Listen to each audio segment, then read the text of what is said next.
Welcome to another episode of Woolooware High School's English Rules, where we look at what our students have been learning in the classroom at the moment. Year 10 have been working through a unit on William Shakespeare's tragedies, and some classes have been reading the Tragedy of Macbeth. For this episode, we will be looking at the Tragedy of Macbeth's Act 1, Scene 3, where our tragic hero, Macbeth, and his nobleman friend Banquo meet the witches. And this meeting is the catalyst for Macbeth's wild and unchecked imaginings of great prediction, of noble having and regal hope. But before we get to Act 1, Scene 3, let's rewind to the opening scene, Scene 1 of Act 1, where it's only the three witches, because what happens in this scene sets up their meeting. And there's a couple of significant points that we need to address. It is the intention of the witches to meet Macbeth. If they were deemed as evil, mistrustful, mischievous, and conniving by Elizabethans, what would they want of Macbeth? They are going out of their way to meet him. This meeting is premeditated. It is planned. And the other point that I really want to bring up is this theme of fair is foul and foul is fair. This is one of the recurring themes in Shakespeare's tragedies, where it's appearances versus realities. What appears to be good may actually be the opposite. So it's very, very didactic to the audience to beware of appearances, false appearances.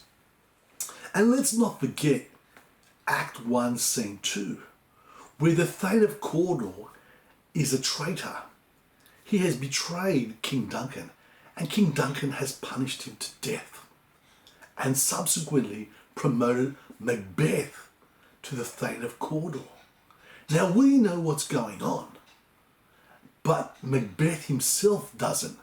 And this is called dramatic irony, when the audience knows what's going on, and yet the protagonist does not. So, the witches have planned to meet Macbeth. Macbeth has been promoted to the Thane of Cawdor without his knowledge. So, you sort of wonder, there's so many developments happening here. Is it all beyond Macbeth when it finally happens? And this entraps him. I wonder. But anyway, let's return back to the text. Act 1, Scene 3, the witches meet Macbeth. And like I said to you earlier, it's premeditated, it's planned, and let's see what happens. Notice Macbeth's first words in the tragedy. So foul and fair a day I have not seen. And this sets up the theme of appearances versus realities for the entire tragedy, as Macbeth must deal with appearances and what consequences their realities truly are. And Macbeth and Banquo do meet the witches, and the witches' appearances are grotesque. For centuries, witches were stereotyped in literature. Think about the witch in the iconic film Wizard of Oz, or what the witch looked like in Roald Dahl's The Witches.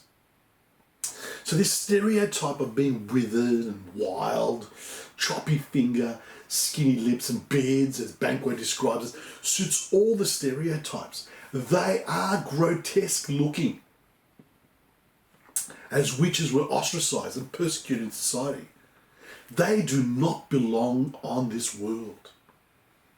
And the witches greet Macbeth with their prophetic, the Thane of Glamis, which he already is, but being promoted to the Thane of Cawdor and even becoming king. Wow! Imagine being told you would eventually become king. This is such a crucial moment in the tragedy. If there is one moment that triggers everything, this is it. And we have to now return to the play and see how our tragic hero Macbeth responds to this. Banquo sees Macbeth gripped by these thoughts. Why do you start and seem to fear things that sound so fair, he says. And notice this fair is foul and foul is fair theme again, as he is fearing what sounds so great. And that Macbeth is rapt withal. He is enraptured by these prophecies. His imagination is already running wild.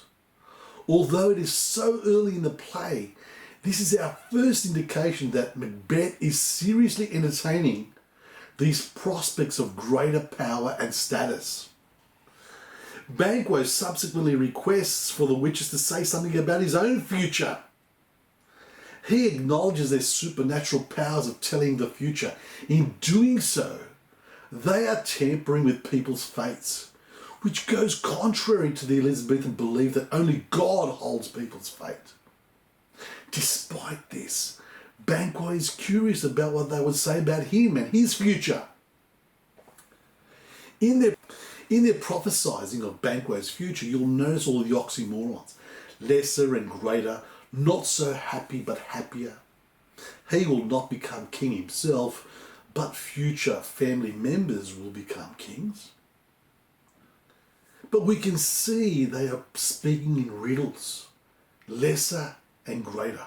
In what ways? Not so happy but happier. In what ways? So can the witches be trusted with their prophecies? As a result of Macbeth being rapt withal, he wants to know more. He implores the witches to tell him more. He cannot believe them because we know he has already been promoted to the Thane of Cawdor in the previous scene, but he does not. Macbeth knows his current position, so he wants to know where the witches got all this information from. And why did they tell him in the first place? Their disappearance says it all. Why would they tell him something and not elaborate on it? Because it is all part of their mischief. The witches have set Macbeth off. His imagination is running wild with these possibilities. Macbeth meets the witches. They play such an important role in triggering the conflict for the rest of the tragedy. They are the trigger for Macbeth's downfall. So what we're seeing in this scene is so important to the rest of the tragedy. Now, why would the witches want to meet him so much? And why would they give him these prophecies? I understand that, we've talked about in a previous episode, about a tragic hero's hamartia, and Macbeth's hamartia is his vaulting ambition. And hubris, this excessive pride, and Macbeth's got a lot of hubris because, his hubris blinds him. But it is the witches who draw out these weaknesses in Macbeth. And why would they want to do it? Well, it's all part of their mischief and playing with people's fates. I hope I've, made a little bit more clearer and helped you with understanding Act 1, Scene 3 in the Tragedy of Macbeth. I look forward to seeing you next time. Thank you very much.